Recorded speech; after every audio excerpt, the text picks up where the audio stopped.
IKEA's vision is to create a better everyday life for the many people. To be able to do that, we need to understand people's needs and wants when it comes to life at home and home furnishing. What will life at home be like tomorrow? One way of predicting future life at home is to look at the 6 major macro trends and the impact they will have on the world and its population in the next 5 to 10 years.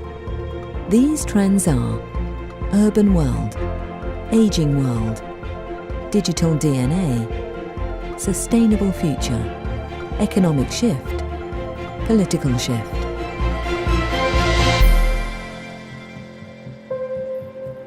The first trend we'll look at is the urbanization of the world. What we are facing now in the years to come is probably the fastest urbanization in human history, ever. By 2040, we are probably above 80% of the world population in cities. In the megacities of the future, logistics and transportation will be a huge challenge. How will this affect the retail industry? The idea of proximity is becoming more and more important in retail. People want retail to feel closer to them, either physically or through online and through home delivery and things like that.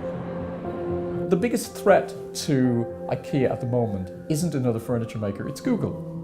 Google retail will become the greatest threat in the way that Amazon will become a great threat to you, because I can buy furniture on Amazon at the moment. It's delivered to my house. The service is better. So simply think about this. A showroom, I go, I look, I shop online, and it's delivered by the company. That's IKEA's future. Another major trend is the aging of the global population. By 2050, more than 20% of the world's population is going to be over 60. Now, the implications of that from a retailing standpoint are clearly considerable. The elderly are also more affluent than ever before. They are becoming an increasingly important consumer group. So what do we know about this segment of the market? We really need to challenge some of the stereotypes around aging. It's absurd the way that so many companies depict 50-plus consumers as a single cohort. We would never think of describing 0 to 40-year-olds as a single target audience. That's what we do when it comes to the kind of 50-plus consumer. And the more we learn about this consumer group, the more they might surprise us. 60 is the new 40. The 60-year-old woman that might have been shopping, say, for fashion 20 or 30 years ago, actually what she is now looking for is much more reflective of perhaps the 40-year-old woman 20 or 30 years ago. The use of smartphones and mobile devices of those over 65 has increased from 5 to 70% in just the last 12 months. Retailers really have to think about what does that mean in terms of those mobile apps and shopping through mobile device in order to support that older customer base. So how will the aging population affect life at home? Increasingly, as we live with different generations in the home, we want to become segregated again. So over the next 10 years, we're going to have more rooms in our houses than less, because a lot of us will want to retreat and not be with the family on a kind of a 24-hour basis. Technology is another trend that is rapidly changing life at home and how we consume. Many brands are integrating digital technology into their in-store experience, and the use of smartphones is blurring the line between online shopping and traditional retail. With the advent of the internet, what we saw is actually consumers taking control. Consumers suddenly were much more empowered. They were much more able to decide for themselves what they wanted and what they didn't want. A company needs to have their ears very close to the ground, and that is actually something that these digital platforms really enables you to do. And the really key to do that is to be sure that the digital competence is not only within the IT department or the marketing department. As most of us are living a larger and larger part of our lives online, it will be possible for companies and marketeers to access and use a lot more data about consumers' needs and wants. Now, the way businesses commercialize on big data is they take all this information from different platforms and different devices and convert that into meaningful interpretation that can be sold to different customers, or can be sold to different businesses, or can be sold to the government. In many ways, that puts the power back with marketeers, so long as they control the data. If they have the data, they understand how people are living their lives, they're actually able to start to, drive the choices that we make. They can see the proximity of your location to store and then contact you through your smartphone device to offer you a promotion, particularly if they've seen that you've been web browsing and you've seen a particular product on their site and they know you're within a close location. They send you the promotion that says, you can buy this at a particular discount if you shop in store today. So it's all about driving customer traffic to store. As our lifestyle is putting massive strain on the environment, we're seeing a strong trend towards more sustainable consumption and an approach from companies to be more people and health oriented. We move from ecology to egology. People are more self-centered. They want to save the planet, but they are also very interested in the product they will buy. Is it going to be good for my health? Many consumers are not only becoming suspicious of green labelling, they demand complete transparency. It doesn't trust the brands. It doesn't trust the companies. We've been suffering 3 years of greenwashing. A big mistake is to make it an issue of guilt. We really should be better at sorting out our garbage. We should consume in this way. There's a lot of moral preaching, and we know already that some of that preaching has the opposite effect. So be realistic and find ways that make sustainability not only good, but fun and effective. Sustainability is going to work much more if you have this feeling that you're winning something. What's in it for me? A challenge that is positive. I think it's important to think about consumption not as the buying of stuff, but the life of stuff. Make sure that the label you are using, the figures you are providing are objective. Okay?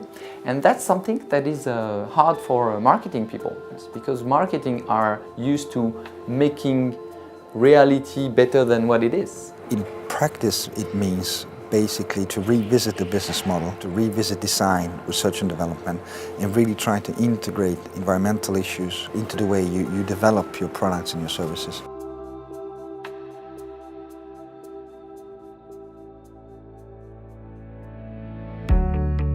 While many Western countries have suffered during the last recession, emerging economies in other parts of the world have seen unprecedented growth. If IKEA set up a store in Tokyo, a store in New York, a store in Shanghai, a store in Bombay, from 1990 to now, the next 22 years, which place do you think will give you the fastest growth rate? The answer is China. Now, the really challenge, I think, for IKEA is going forward.